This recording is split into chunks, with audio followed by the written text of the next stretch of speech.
Okay with that. And we are going to move on into our guest speaker.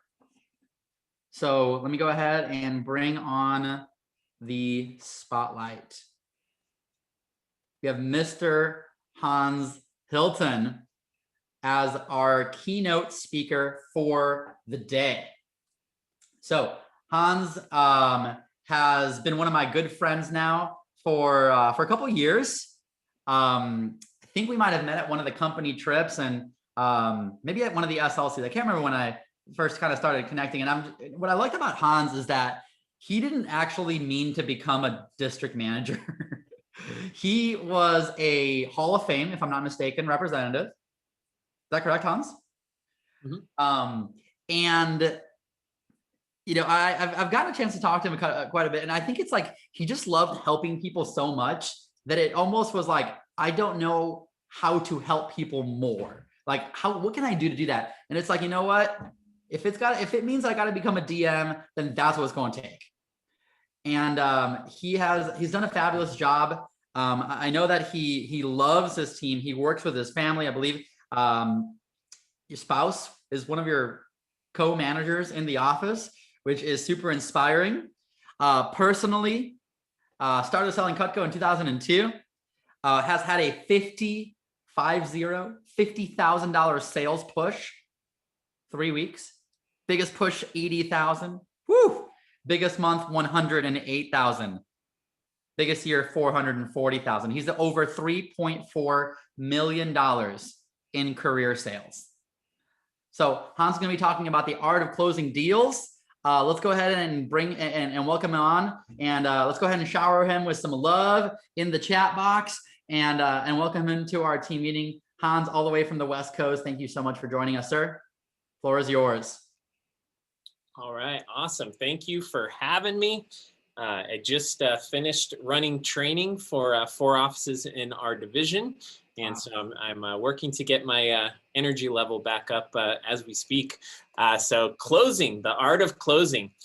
The first thing I want to say about closing is something you've probably heard before from your manager, is that closing is something we do for the customer, not something we do to the customer. Closing is something we do for the customer, not something we do to the customer. And so how many of you guys know somebody or have met somebody that's owned Cutco for 10 plus years?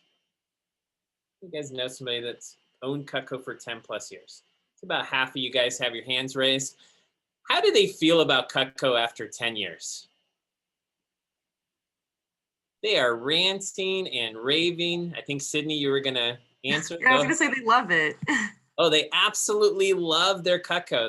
They're talking about what year they got it. If they got it as a gift, they know exactly which Christmas it was. And they are so fired up about the fact that they decided to buy Cutco.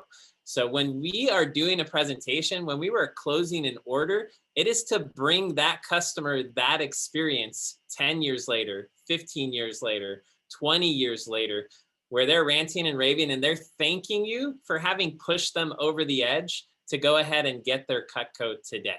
So closing is something that we do for the customer to have that benefit of owning Cutco, not something we do to the customer to benefit ourselves. Now, the first key to closing larger orders is to set the right expectation for price. Setting the right expectation for price. Now, this is the way that I like to introduce myself at the demo. Now, first off, this is after building rapport, and I will definitely say take the time to build good rapport. My focus when I was doing demos was to let the customer start the demo.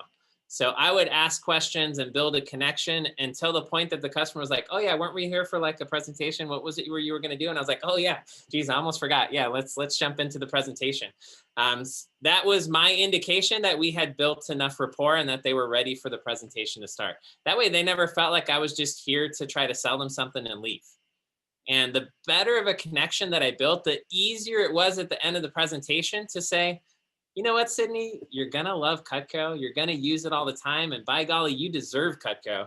You should just get it. And more rapport and the better connection I built, the easier it was to say that, and the easier it was for the customer to receive that. But setting the right expectation for price. So I'd love to say, hey, thank you so much for taking the time to see me.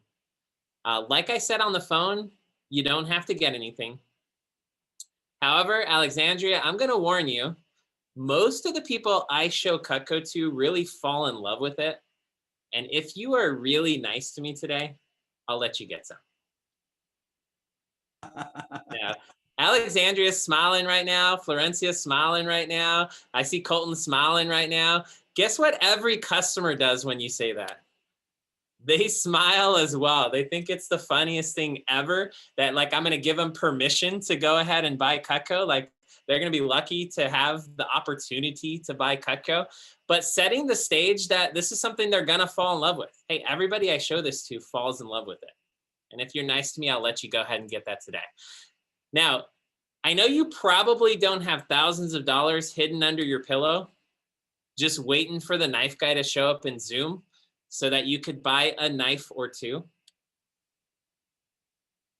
Did you guys catch that? I know you probably don't have thousands of dollars under your pillow waiting for the knife guy to show up in Zoom so you can buy a knife or two. What price expectation did I just set for the customer? It's going to be $1,000 per knife. So when I'm going over the sets, they're going to think in their mind, this set's going to be $4,000, $5,000, $6,000, $7,000, $8,000 if I'm lucky for that homemaker set. So setting that price expectation early on. And I say, but since I'm in a huge contest right now, if you do see something you like for yourself or as a gift, and by the way, Jackie, I'm going to promise you that by the end of the presentation, we're going to both agree that this is the one of the best gifts you could give or get would be Cutco. But because I'm in this huge contest, you'll get a better deal today than you would at any other time. So you'll save a bunch of money. So I'm going to drop that into the chat box for you guys because I know that was probably a lot. But there is the introduction to setting the right expectation for price. Setting the right expectation for the customer that they're going to love Cutco and that they're going to want to end up purchasing something by the end of the presentation. Now, the second key is asking quality questions. And hey, Damien, I don't know if you can take this slide down so I can get a better gallery view. Awesome, thank you. I like to see people while I'm talking. All right, great. The second is asking quality questions. You've probably heard this before as well. You want to create a conversation, not a presentation. So the more you're asking questions, the more you're engaging the customer in the presentation, the more they feel like a part of the presentation, the less they feel like they're presented to, and the more they feel like you're coming from their best interest and their benefit and trying to find something that fits right for them today. Now, one question that I really like to ask that really ties into setting price expectation as well is before going into the video that's going to explain how awesome Cutco is, I like to ask the question, hey, Brett, for one knife to cost $1,000, what would it need to have to justify that cost? What do you think, Brett? Better cut the food for me. A better cut food for you? What else, Brett? I don't really know. This is good. Forever guarantee. There you go, Colton. Yeah, it'd have to be forever guaranteed. If you broke it, we'd have to replace it for you, right? Yeah, what do most customers say? Hey, that knife would have to be guaranteed forever. If I break it, you'd have to replace it for me. If I wanted it sharpened, you'd have to sharpen it for me. It better be made of like the best quality materials on earth. It better last forever. And what are they saying? They're saying everything that we're about to explain to them is Cutco. They are basically selling themselves on why they could justify a knife costing $1,000. So the more they talk, the more they close themselves on why Cutco is a good investment. Now, of course, into your script is built in, what would you use this for in your kitchen? And making sure to give customers the opportunity to answer questions about what they would use each tool in their kitchen for, asking follow-up questions and creating a conversation on each tool so that they can envision themselves using every single tool in the set. And so when you get to the end and it's like, would you see yourself using every tool in the set? They've just explained exactly how they would use every tool in the set. And if they hesitate on a tool and they're like, I'm not sure what I would use that one for. Oh, do you ever make sandwiches? Do you ever do bagels and cream cheese? Do you ever cut, scoop, and serve brownies? And so you're asking follow-up questions to tie them into how they would use each and every tool in the set. So ask quality questions. The third key is having a big set mindset. Having a big set mindset. Now, I will tell you, after 19 years of selling Cutco, most people who buy Cutco eventually end up upgrading to our ultimate set. They eventually end up upgrading to the complete set. Since it's the best deal to get it all together, and it's probably what you're gonna do over time anyways, you should probably just go ahead and get the complete set today. So let me drop that in the chat for you guys.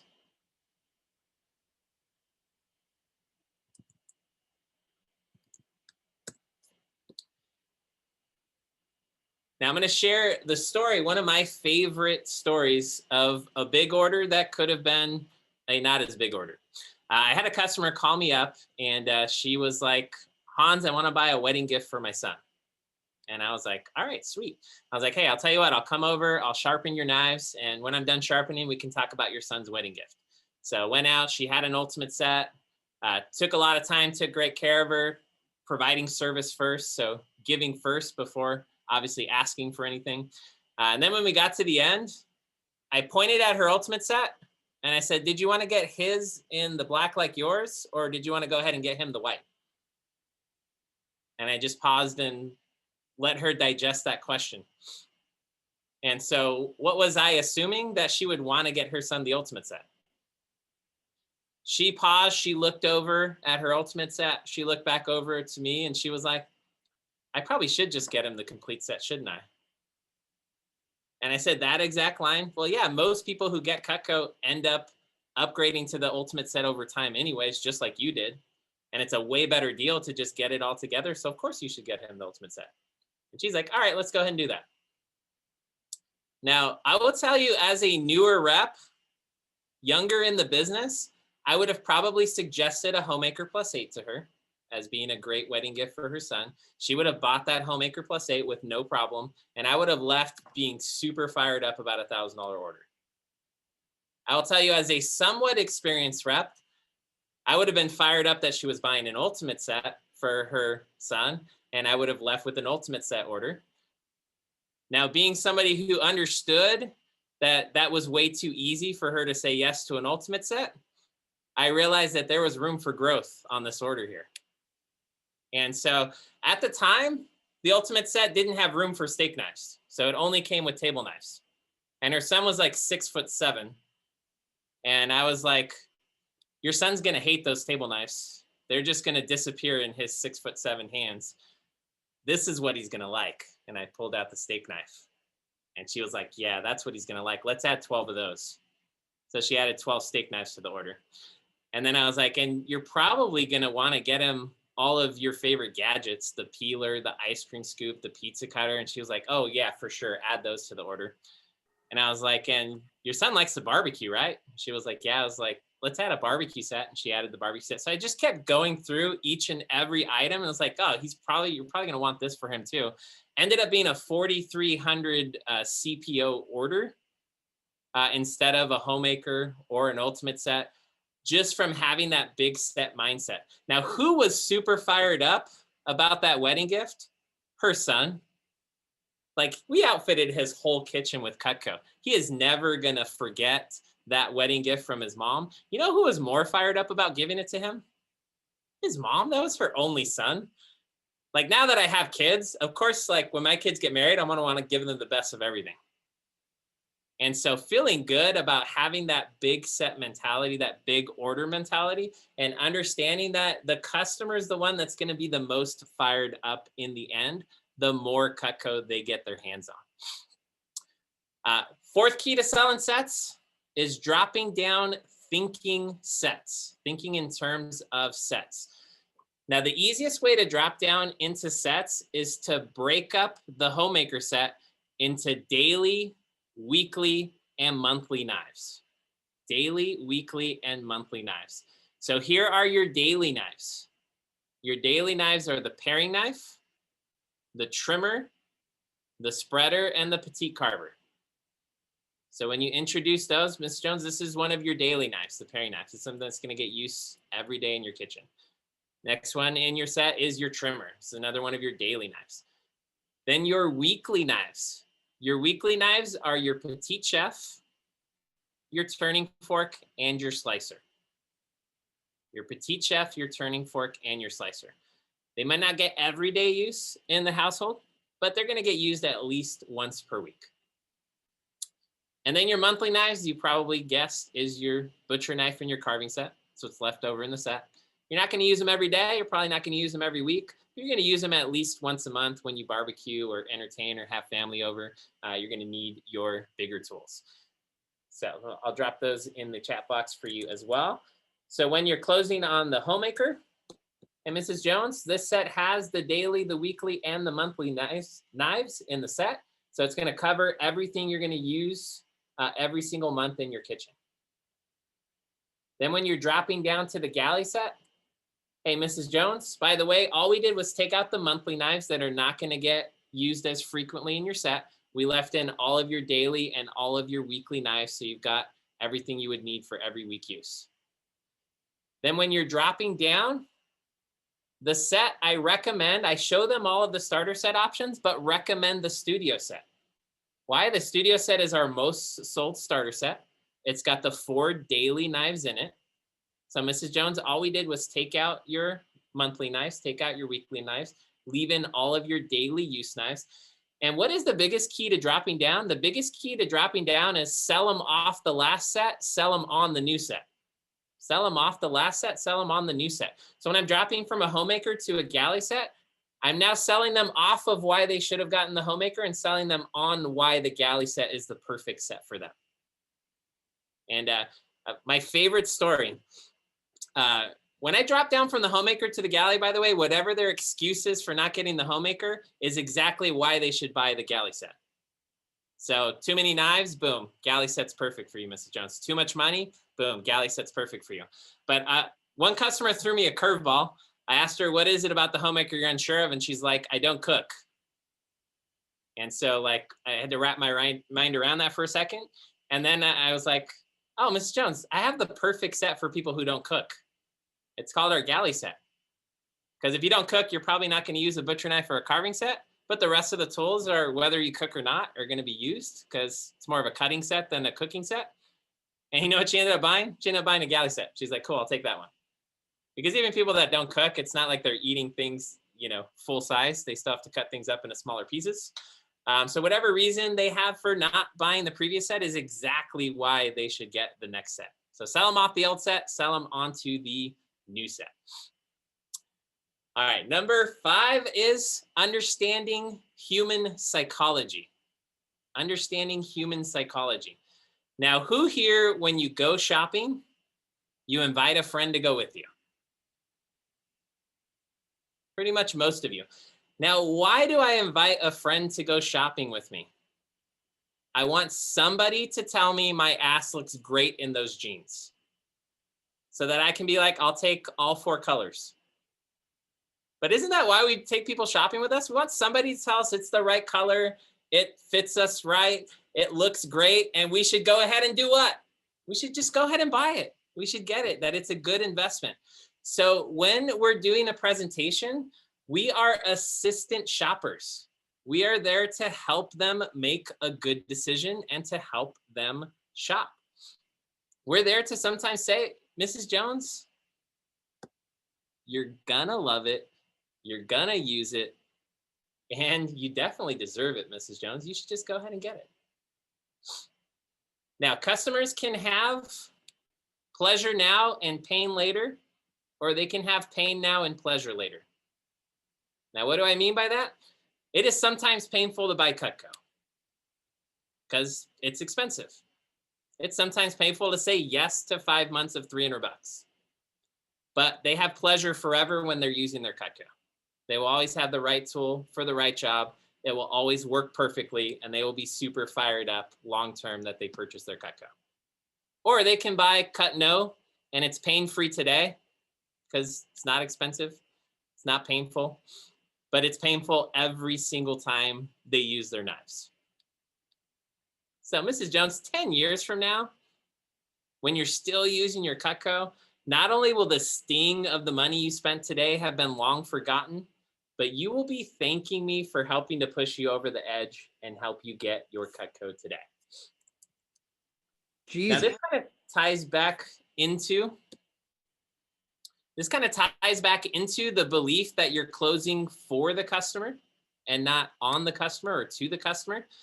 This is something my manager told me early on that's really stuck with me, is if my customer has to miss date night for 5 months in order to purchase their Cutco, I feel good about that trade-off.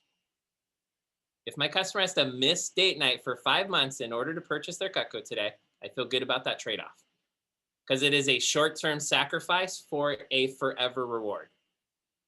It is a short-term sacrifice for a forever reward. So feel good about helping your customers make the right decision to purchase Cutco.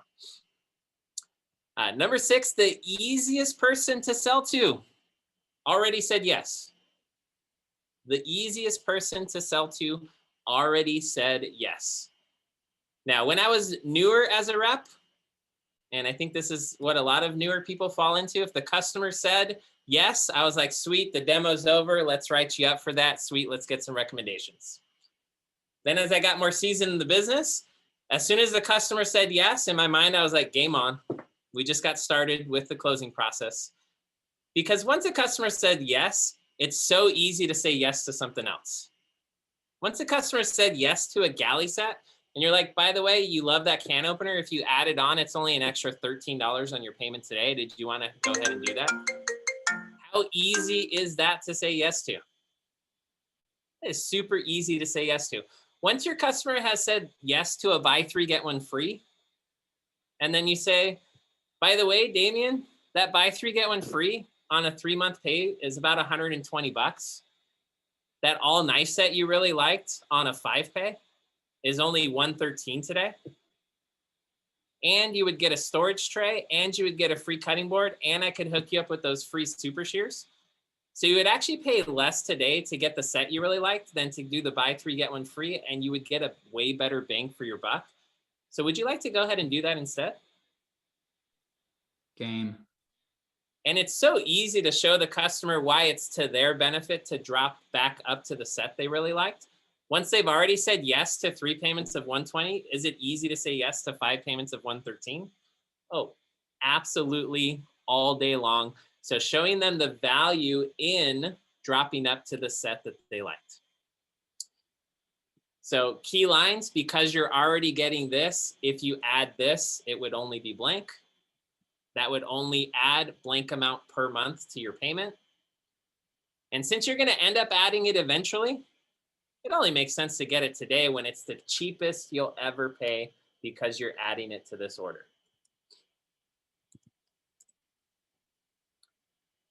And then finally, have some closing nuggets for you. Some of these were weaved into the talk. The first is tie down questions. Tie down questions. So these are great questions to ask before you drop down from a homemaker to a galley. And it goes something like this. Robert, I'm going to ask you 3 questions. Now, first off, Robert, you like Cutco, right? Hey, just a heads up. I had surgery last week, so I sound like Batman. Oh, okay. No worries. Are you comfortable talking? Yeah. Okay, great. So you like Cutco, right? Yeah, All right, great. And if you had Cutco in your kitchen, you would use it, right? always. Oh, great. All right. So is it mainly just the money that's keeping you from getting this homemaker today? Yeah, it's the money. I'm kind of in a tight spot right now. Oh, great. All right, great. Let me show you something that might work better for your budget today. So what did I tie the customer into? One, they like Cutco. Two, they would use Cutco. And three, it's just the money that's keeping them from getting them the homemaker. So now what am I doing when I drop down? I'm helping show the customer an option that would make more sense for them based on them liking and using Cutco and just finding something that's available in their budget. So tie in questions, tie them into yes, I would like yes, I like Cutco. Yes, I would use Cutco. And yes, it's just the money that's keeping me from getting it today. The next one, this is my favorite question. And it's a simple question, but a really effective question. Can I make a suggestion? Can I make a suggestion? Now, what is almost everybody going to respond to when you ask, can I make a suggestion? They're going to say, sure, what would you suggest? Now, what do you have permission to do? Suggest almost anything. Usually my suggestion is going to be, it seems like you love Cutco. Seems like you would use Cutco. And by golly, you definitely deserve Cutco. You should just get it. And by the way, you're going to put a deposit down. We're going to ship it out to you. You're going to get to use it in your kitchen to make sure you love it. And if you don't, we're going to take it back and refund your first payment anyways. So there's no risk for you in trying it out today. So why don't you just go ahead and get it? Nod and smile. And for most people, that's just reassuring them that they're making the right decision. It's also reassuring them that there's absolutely no risk to making that decision. So for most people, if they're on the fence, when you reassure them with saying that, they're going to go ahead and pull the trigger and try it out today. Go ahead and date your Cutco before you marry your Cutco. And then on the can I make a suggestion? One other favorite question I had that would give you permission, if you feel comfortable asking this, to say almost anything is just as simple. Nate, can I be blunt with you? Now, if they say yes to that, what do you have permission to do? You have permission to just speak your mind freely. And I would love sometimes to just be able to speak my mind freely. So if the customer told me, call me back in 3 months, I would just say, hey, Colton, can I be blunt with you? Colton says yes. All right, awesome. Now, 100 times people tell me to call them back in 3 months. Do you know how many people actually end up buying 3 months later? I don't. Maybe one of them if I'm lucky. So what I would rather do, Colton, than to call you back in 3 months and have you still not buy that, is I would rather show you something smaller that feels comfortable in your budget today. Is it okay if I just go ahead and show you our smaller options and see if one of those might make more sense for you today? And boom, now you have permission to just come at them, shoot straight, and say whatever you would like to say. I need that. If you take these tools and incorporate them into your closing mentality, you will close more orders. You will close bigger orders.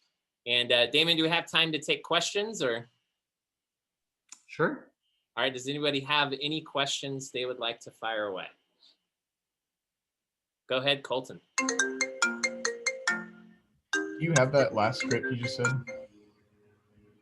The one of dropping down, like, do you mind if I drop down and show you my smaller orders? Because I know you won't call back, basically. Oh, I don't have that on my slide. I just Dang. That was more of a freestyle. Colton, just so you know, I'm recording this, so I'll send out the recording about 20 minutes. I mean, I'm gonna probably show this video once on the hour, every hour until. So it's coming. Got you. But yeah, we'll see if we can get that recorded. Anybody else? Any other questions? I have a question. I would probably guess that some of the representatives that are in this training, especially the ones that are new, are thinking, do I really have the cojones to say all of that? I mean, is anybody else, am I the only one that's like trying to remember myself as a brand new rep and thinking, do I really got the beans and franks to say all that stuff? And I don't know, like, what is it that you say to yourself when you're brand new and you're like, I'm about to say some bold stuff right now? What would you say to the new reps that like, I don't know if I can say that, but I want to do it because it sounds awesome? So the mild version of can I be blunt is can I make a suggestion? That's the mild version. And I think we can all ask that question and feel good about it. The biggest key is the mentality of feeling good about suggesting that they should purchase. And the biggest key I would take away is, hey, Mrs. Jones, it seems like you really love Cutco. It seems like you would get a lot of use out of it. And you know what, Angelica, you definitely deserve Cutco. And they always smile at that one. I love that line. And so what I would suggest, put a deposit down. We'll ship it out to you. We'll let you try it out to make sure you love it. I know you're going to love it, but it doesn't seem like you're sure yet. But this way you can be sure you're going to love it. And if you don't, we're going to take it back and refund your deposit anyways. So do you want to go ahead and put that deposit down and just try it out to make sure you love it? Nod and smile. And if you're coming from the mentality that you're going to benefit your customer for the next 10, 15, 20, 30, 40 years, and then they're going to pass it down to their kids who are going to use it for 10, 15, 20, 30, 40 years, and then they're going to pass it down to their kids who are going to use it for 10, 15, 20, 30, 40 years, you feel good about suggesting you should just go ahead and try it. Make sure you love it. There's no risk for you in doing that, Mrs. Jones. Because 80% of the time, that's all they need is somebody to reassure them that it's a good decision and somebody to reassure them that they should just put the deposit down and try it out. Brad. Yeah, use what you feel comfortable with, but feel comfortable suggesting that they should just try it. There's no risk for you to try it, Mrs. Jones. Just try it out and see if you love it. Date it before you marry it. It's awesome. Super, super awesome. We could probably kind of drill you with questions for the next several days, but I want to kind of keep this simple. First of all, if everybody can unmute themselves and like just throw their wallet. Joey Moon has a question. Yes, deposit's just their first payment. Yeah, Venmo this man because he just through college. So, thank you. Okay, thank you. Thank you. Have a good night. Thank you, Damian. Yes, no problem, sir. I'll see you next time they allow us to see each other. I know. Which looks like it's going to be September for P Banquet. That's right. That'll be the next one. Thank God. Still got that thing. All right, brother. See ya. All right, have a good night.